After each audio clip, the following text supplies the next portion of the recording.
Good morning students.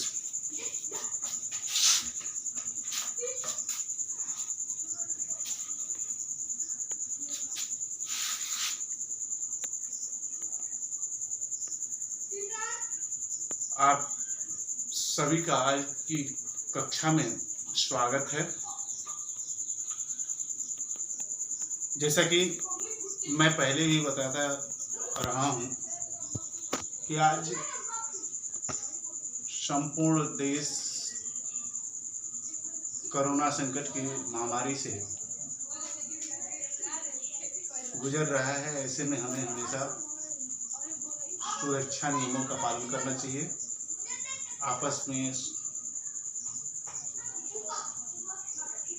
बातचीत करते समय 2 गज की दूरी रखें। दूसरा, घर से बाहर निकलते समय मास्क का प्रयोग करें और अपने हाथों को साबुन से हमेशा धोते रहें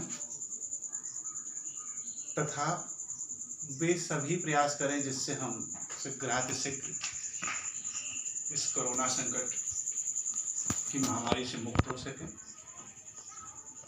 आइए हम हमेशा आपको यह याद दिलाते हैं कि इसी बीच इन्हीं कठिनाइयों के बीच हमें हमेशा अपने लक्ष्य की प्राप्ति में कहीं भी विराम नहीं करना है। अनवरत इस प्रयास को जारी रखना है। इसलिए हम एक बार फिर याद दिला दें कि हम अपने कक्षा कार्य, गृह कार्य तथा याद करने वाली प्रक्रिया को प्रत्येक विषय में जैसे हम पहले करते रहे हैं ठीक उसी अनुरूप इस समय भी पूरे मनयोग से करते रहें। आइए इस बीच आज की कक्षा में हम आपकी पुस्तक सरस्वती सचित्र हिंदी व्याकरण कक्षा 7 से दूसरे पाठ संख्या 2 से पाठ का नाम है वर्ण विचार के अभ्यास कार्य को आज हम पूर्ण करेंगे।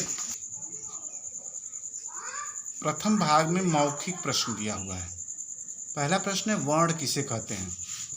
तो हमने पिछले वीडियो में आपको वर्ण की परिभाषा बताई है। वह ध्वनि जिसके टुकड़े नहीं किया जा सके, जिसे अलग अलग नहीं किया जा सके, उसे हम वर्ण कहते हैं। आपको मैंने यह भी बताया है वर्ण के कितने भेद होते हैं। तो वर्ण के भेदों में हमने बताया स्वर, व्यंजन और अयोगवाह, यह वर्ण के निम्नलिखित 3 भेद होते हैं। आइए दूसरा है संयुक्त व्यंजन किसे कहते हैं। तो संयुक्त व्यंजन की परिभाषा है वे व्यंजन जो एक से अधिक व्यंजनों के मेल से बनते हैं उसे हम संयुक्त व्यंजन कहते हैं। अब आता है द्वित व्यंजन किसे कहते हैं। तीसरा प्रश्न आपका दिया है द्वित व्यंजन के 2 उदाहरण दीजिए।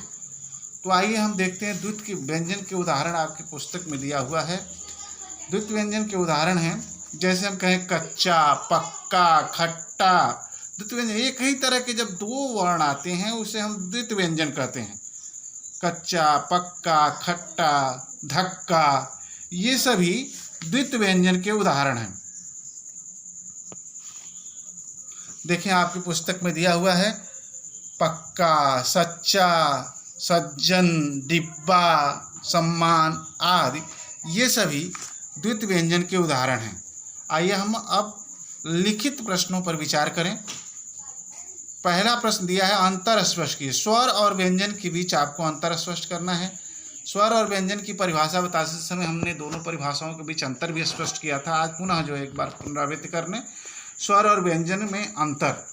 तो वे वर्ण जिनके बोलने में दूसरे वर्णों की सहायता नहीं लिया जाता है उसे हम स्वर कहते हैं। वे वर्ण जिनके बोलने में हम स्वरों की सहायता लेते हैं उसे हम व्यंजन कहते हैं। अब ख दिया अनुस्वार व अनुनासिक में अंतर। हमने आपको वर्ण के भेदों में बताया था कि वर्ण का तीसरा भेद होता है अयोगवाह, और अयोगवाह के 3 भेद हुए, अनुस्वार, अनुनासिक और विसर्ग।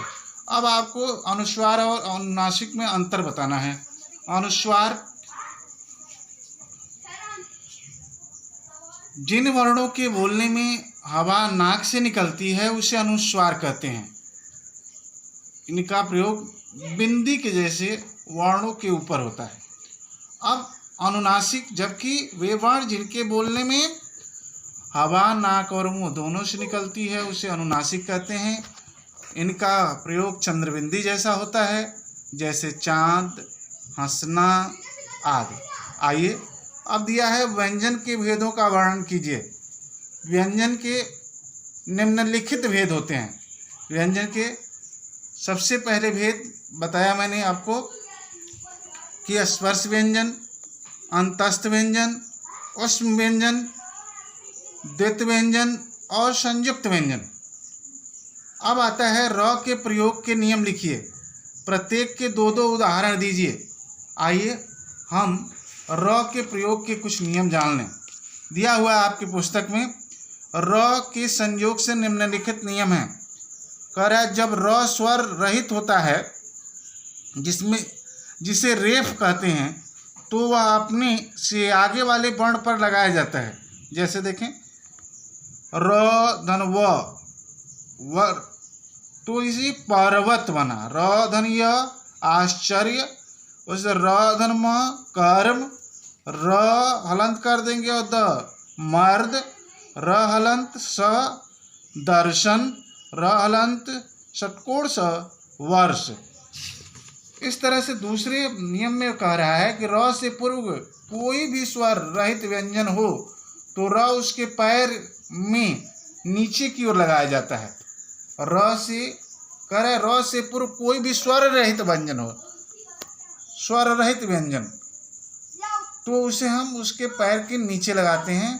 देखें दिया है प्र और र, तो प्रकाश, क और र चक्र, उसी तरह से त और र पत्र, द और र समुद्र, और ग में र लगाया तो ग्रह बना।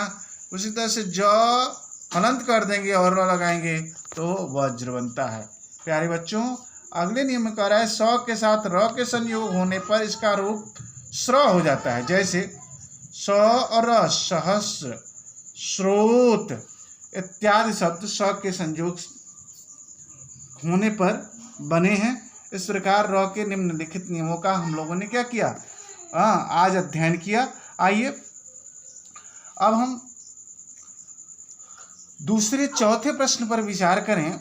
निम्नलिखित वर्णों से बने शब्दों के 2-2 उदाहरण लिखिए। दीर्घ वर्णों से बने 2-2 उदाहरण हमको लिखना है। तो दीर्घ वर्ण आ होता है तो आ जोड़ दें, आम। दीर्घ वर्ण ओ होता है, ओखल। अब देखें, दीर्घ स्वर के बाद दे रहा है कि अंतस्थ व्यंजन। अंतस्थ व्यंजन में देखें, अंतस्थ व्यंजन का उदाहरण य र ल व, य र ल व, जो वर्ण य से शुरू हो, र से शुरू हो, उसकी बात करें तो देखें यमराज। और दूसरा दिया है राम। अयोगवाह, अयोगवाह की परिभाषा हमने बताया, वे वर्ण जो न तो स्वर है और न ही व्यंजन, उसे अयोगवाह कहते हैं। प्यारे बच्चों, इनको लिखते समय हम देखें, इसके 3 भेद हमने अभी आपको बताया। इसके 3 भेद कौन कौन से हैं? तो अनुस्वार, अनुनासिक और विसर्ग। अब अनुस्वार से बना हुआ एक शब्द देखें, अंक हो गया। उसी तरह विसर्ग से बना हुआ एक शब्द हम यदि उदाहरण में लिख लें तो अतः होता है। अब आइए घ को देखते हैं, स्पर्श व्यंजन। स्पर्श व्यंजन वे वर्ण जिनको बोलने में जीवा मुख के विभिन्न भागों को स्पर्श करती है, उसे हम स्पर्श व्यंजन कहते हैं। प्यारे बच्चों, मैंने आपको पिछले वीडियो में बताया था कि क से लेकर म तक स्पर्श व्यंजन होता है। अब क से बना हुआ एक शब्द देखें, कमला। उसी तरह से ग से बना हुआ शब्द देखें, गमला। उष्म व्यंजन जिनके बोलने में हवा गर्म हो करके बाहर निकलती है, उसे हम स्पर्श व्यंजन कहते हैं। स, स, स और ह, ये 4 उस व्यंजन के होते हैं, उस व्यंजन की परिभाषा पुनः जान लें। उस व्यंजन की परिभाषा जिन वर्णों के बोलने में, जिन व्यंजनों के व्यंजन बोलने में हवा गर्म होकर के नाक से बाहर निकलती है, उसे हम स्पर्श व्यंजन कहते हैं। स से बना हुआ सर्प हो गया, ह से बना हुआ हल हुआ। अब देखिए पांचवा प्रश्न विचार करने योग्य है। देखें, स्वर तथा व्यंजन से आरंभ होने वाले शब्दों को छांटकर अलग कीजिए। स्वर से आरंभ होने वाले शब्दों पर गोला तथा व्यंजन से आरंभ होने वाले शब्दों पर वर्ग बनाइए। अब इसमें देखना है कौन सा शब्द है जो स्वर से आरंभ हुआ है और कौन सा शब्द है जो व्यंजन से आरंभ हुआ है। प्यारे बच्चों देखेंगे, हम आपको पहले ही बता दें, स्वर में ओ, आ, उ, ई, ए, ऐ, ओ, औ, इससे आरंभ होने वाला जो शब्द होगा वो स्वर से आरंभ होने वाला होगा। और क से लेकर ज्ञ तक के बीच का जो शब्द होगा वह व्यंजन से बना हुआ शब्द होगा। आइए देखते हैं। दिया हुआ आसमान, आसमान को देखें, आसमान स्वर है तो इसमें क्या लगाने को कह रहा है, गोला लगा देना है। तो इस स्वर के ऊपर हमने क्या किया, स्वर से बने हुए इस शब्द पर गोला लगाया। दूसरा उन्नत को देखें, उन्नत भी ऊ स्वर है तो इस पे भी हमें क्या लगा लेना है, गोला लगा देना है। अब दिया है व्यक्ति, वह आपका क्या है, वह व्यंजन है। और आपके व्यंजन के भेदों की बात हम यहाँ कर लें तो य र ल व, य र ल व कौन सा व्यंजन हो जाएगा, वह य र ल व अंतस्थ व्यंजन हो जाएगा। इसलिए यहाँ यह व्यक्ति जो बना वह व्यक्ति शब्द जो है व्यंजन होगा और व्यंजन से बना हुआ शब्द होगा। पराजय, प जो है व्यंजन है, इसलिए इसमें हम क्या लगा लेंगे, आयत बना लेंगे। उसी तरह से आइए, हर्ष जो है ह उसमें व्यंजन है, इसलिए हम जो है इसमें क्या लगा लेंगे, आयत बना लेंगे। विकसित में विकसित, व पर छोटी की मात्रा है, विकसित, तो विकसित में वह व्यंजन है, इसलिए भी यहाँ भी हम आयत बना लेंगे। विद्यालय, विद्यालय में वह पर छोटी की मात्रा है, विद्यालय, तो यहाँ जो है आयत बना लीजिए। पराकाष्ठा, प जो है व्यंजन है, इस कारण हम यहाँ भी आयत बना लेंगे। दूसरा शब्द देखिए यहाँ विचारणीय है, आकांक्षा। आकांक्षा शब्द में आ जो है स्वर है, इसलिए आकांक्षा पर हमें आयत लगाएंगे या वृत्त बनाएंगे। यहाँ निश्चित ही आकांक्षा यदि स्वर है तो शर्त के मुताबिक हमें क्या लगा देना चाहिए, वृत्त बनाना है। अभिमान, अभिमान में अस्वर है, इसलिए यहाँ भी जो है गोला बना लेंगे। यहाँ ईर्ष्या में बड़ी है, ईर्ष्या, यहाँ ईर्ष्या में बड़ी स्वर हुआ ना, तो इसलिए यहाँ भी हम क्या कर लेंगे, गोला बना लेंगे। प्यारे बच्चों, दूसरा शब्द है तुम। तुम में त देखें, स्वर है या व्यंजन, तुम में त व्यंजन है, इसलिए यहाँ हम आयत बना लेंगे। श्रृंगार, श्रृंगार, श्रृंगार में श्रेय स्र जो है संयुक्त व्यंजन है, इस कारण हम यहाँ क्या लगा लेंगे, यहाँ हम आयत बना लेंगे। आज, आज दिया हुआ, आज में आ अज दो शब्द, दो वर्णों के मेल से बना है ये शब्द, इसलिए यहाँ हम देखेंगे आ जो है स्वर है, इस कारण हम इस पे गोला बना लेंगे। अब हम छठे प्रश्न पर विचार करें। छठा प्रश्न है, निम्नलिखित वाक्यों में सही पर सही और गलत पर गलत का चिन्ह लगाइए। कह दिया है, श्वास वायु की मात्रा के आधार पर व्यंजनों के दो भेद किए गए। वायु की मात्रा के आधार पर, वायु की मात्रा अल्प प्राण व्यंजन होते हैं और महाप्राण व्यंजन होते हैं। यानी वायु की मात्रा के आधार पर दो भेद हुए प्यारे बच्चों। पहला हुआ अल्प प्राण व्यंजन और दूसरा महाप्राण व्यंजन। जिन व्यंजनों के बोलने में कम हवा निकलती हो, कम श्वास का प्रयोग किया जाता हो, उसे हम अल्प प्राण व्यंजन कहते हैं। और जिनके बोलने में श्वास जो है अधिक निकलती हो, उसे हम महाप्राण व्यंजन कहते हैं। इस प्रकार व्यंजनों कितने भेद हुए, दो भेद हुए, इसलिए कथन सत्य है, इसलिए हमें इस पर सही का चिन्ह लगा लेना है। जिन व्यंजनों का उच्चारण करते समय श्वास वायु अधिक मात्रा में और अधिक वेग से बाहर निकलती है उन्हें अल्प प्राण व्यंजन कहा जाता है। प्यारे बच्चों, जैसा कि अभी मैंने बताया आपको कि जिनके बोलने में कम श्वास निकलेगी, यानी वायु जो है हवा कम निकलेगी, उसे ही हम अल्प प्राण व्यंजन कहेंगे। जबकि इस कथन में क्या कह रहा है, जिनके बोलने में श्वास वायु अधिक मात्रा में अधिक वेग से निकलती है, यह कथन क्या है, गलत है। यहाँ महाप्राण व्यंजन होना चाहिए तो यह कथन सही होता है। इसलिए हम यहाँ इस कथन को क्या करेंगे, गलत का चिन्ह लगाएंगे। ग, जिन व्यंजनों का उच्चारण करते समय श्वास वायु की मात्रा कम और कमजोर होकर निकलती है उन्हें महाप्राण व्यंजन करते हैं। यह भी कथन गलत है, क्योंकि महाप्राण व्यंजन में श्वास अधिक निकलती है, श्वास वायु जो है अधिक निकलेगी और अधिक वेग से निकलेगी। इस कारण यह कथन भी क्या है, गलत है, और यहाँ गलत का चिन्ह लगा लेंगे।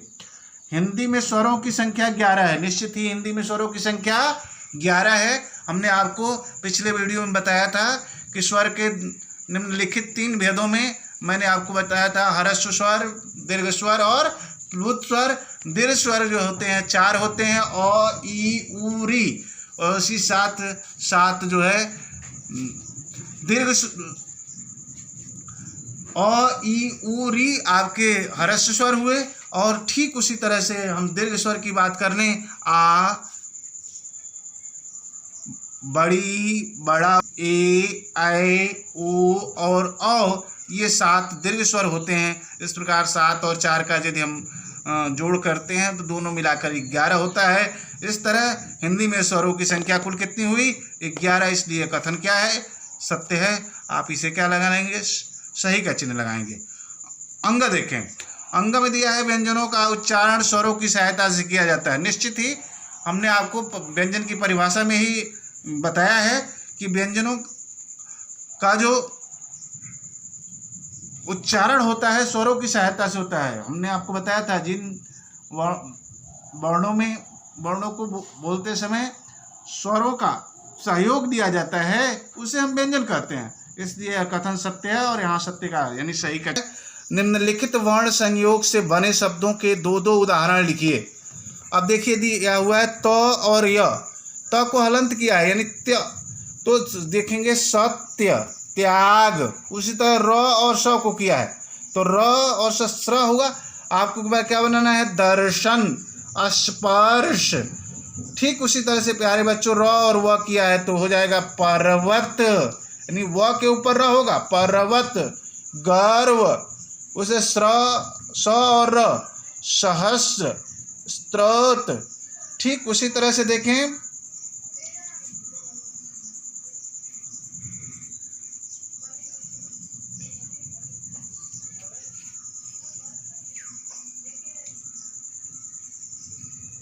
देखिए र, ह और न, ह और न का प्रयोग ह को हलंत किया है न, तो ह को हलंत और न से चिन्ह बनेगा।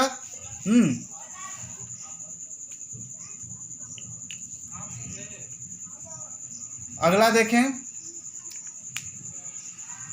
गोले में दिए गए शब्दों में से संयुक्त व्यंजन तथा द्वित व्यंजन वाले शब्द छांटकर अलग कीजिए। देखें दिया हुआ है क्षत्रिय शब्द जो है छत्र,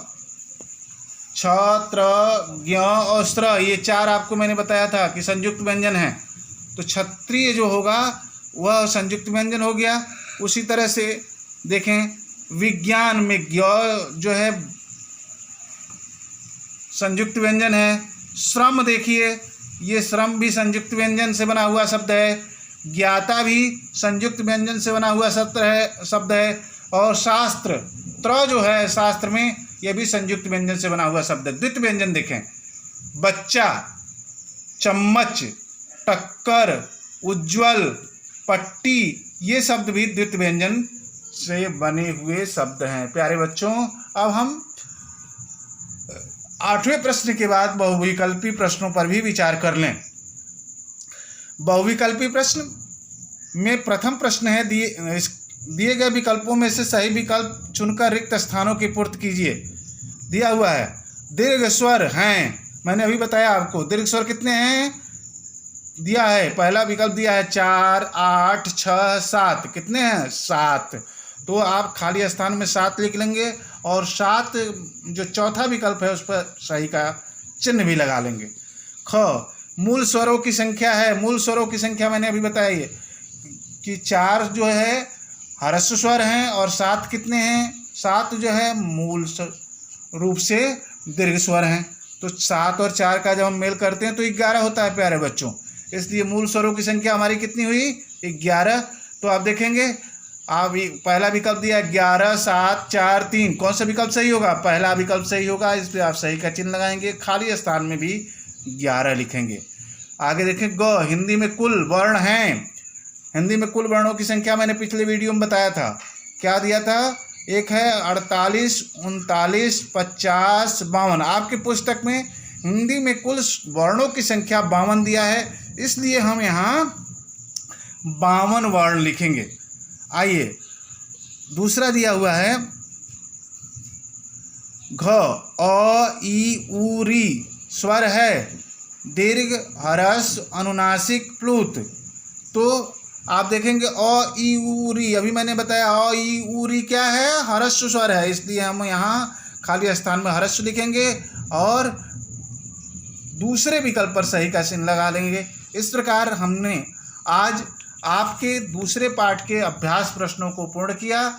आप सभी लोग इन सभी अभ्यास प्रश्नों को पुस्तक में यथावत भर लेंगे और भरकर पुस्तक के पृष्ठ संख्या 19 और 20 का एक फोटो प्रति अपने अपने ग्रुप में प्रश्नों के उत्तर के साथ अवश्य भेजेंगे। आइए हम अब गृह कार्य लिखेंगे। हो गया।